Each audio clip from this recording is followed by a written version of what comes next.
नमस्ते, मैं हूं सुरेश कुमार एकलवे और आप देख रहे हैं Hindustan news and tips.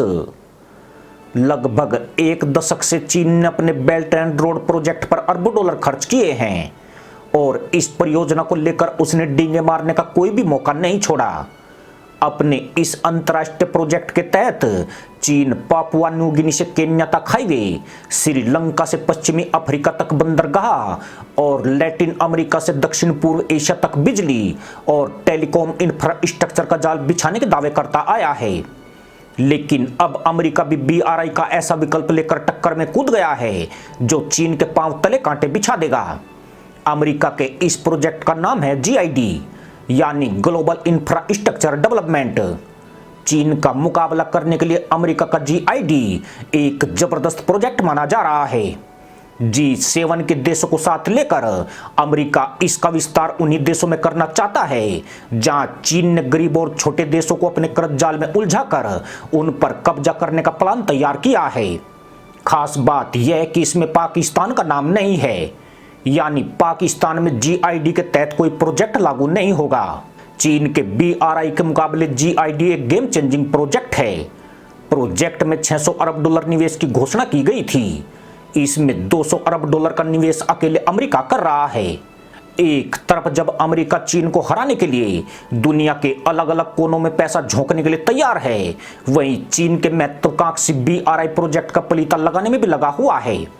2000 Arab dollar से अधिक की लागत वाला यह प्रोजेक्ट इस वक्त कई देशों में धूल फांक रहा है।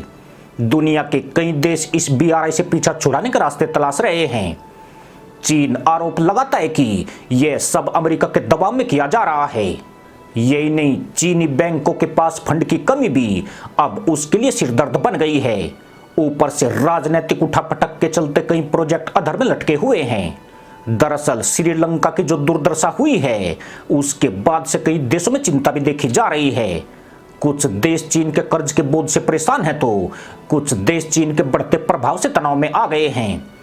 कई जगहों पर इस तरह के आरोप भी लग रहे हैं कि बेल्ट एंड रोड एक कर्ज का जाल है जिसे लोकल इंफ्रास्ट्रक्चर पर कब्जा करने के लिए बनाया गया है। उधर चीन के ऋणदाता और पॉलिसी मेकर्स भी BRI के फेल होने की आशंका से दहशत में आ गए हैं और अब इसमें पैसा लगाने से कतरा रहे हैं। छोटे और गरीब देशों को चीन के ऋण जाल से बचाने के लिए अमेरिका ने GID की शुरुआत कर दी है। इसके सफल होने की भी पूरी संभावना बन रही है। इसका एक खास पहलू यह भी है कि अमेरिका कम ब्याज और लंबी अवधि के लिए लोन देने वाला है, जबकि चीन BRI के तहत महंगे सूद और छोटी अवधि के लिए कर्ज देता है। यही नहीं, वह शुरुआत में प्रोजेक्ट में तेजी दिखाता है, लेकिन कुछ दिन बाद ही प्रोजेक्ट का काम या तो धीमा कर दिया जाता है या फिर उसे पूरी तरह रोक दिया जाता है। कहीं न कहीं अमेरिका के लिए यह सबसे अच्छा मौका है जब वह बिना युद्ध के ही चीन के अरबों डॉलर बर्बाद कर सकता है। चीन का BRI प्रोजेक्ट कमजोर पड़ रहा है और इसी समय वह आगे आकर इच्छुक साझेदारों के साथ दुनिया भर में निर्माण का जाल बिछा सकता है। ऐसा करना अमेरिका के लिए मुश्किल भी नहीं है। उसके लिए अरबों डॉलर का निवेश जुटाना बहुत आसान है। G7 देशों के पास डॉलर की कोई कमी नहीं है। इसके अलावा यूरोपीय देशों का साथ भी अमेरिका को मिलना तय है। अकेला चीन जो भारी कर्ज में डूबा हुआ है और उसके बैंक दिवालिया होने के कगार पर खड़े हैं, वह अमेरिका के सामने कहीं नहीं ठहरता है।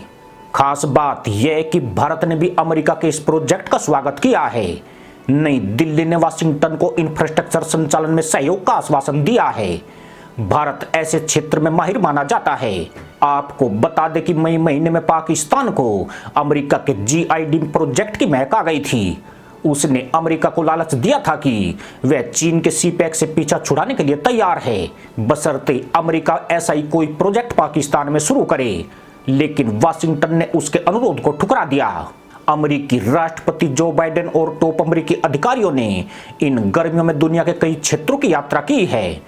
मिडिल ईस्ट से लेकर पूर्वी एशिया तक अमेरिकियों की ये यात्राएं सैकड़ों गरीब देशों के लिए अरबों डॉलर की प्रतिबद्धता का प्रतीक है, जिसे चीन के साथ प्रतिस्पर्धा के तौर पर देखा जा रहा है। इसी के साथ अनुमति दोस्तों, जय जवान, जय किसान, जय हिंद, वंदे मातरम।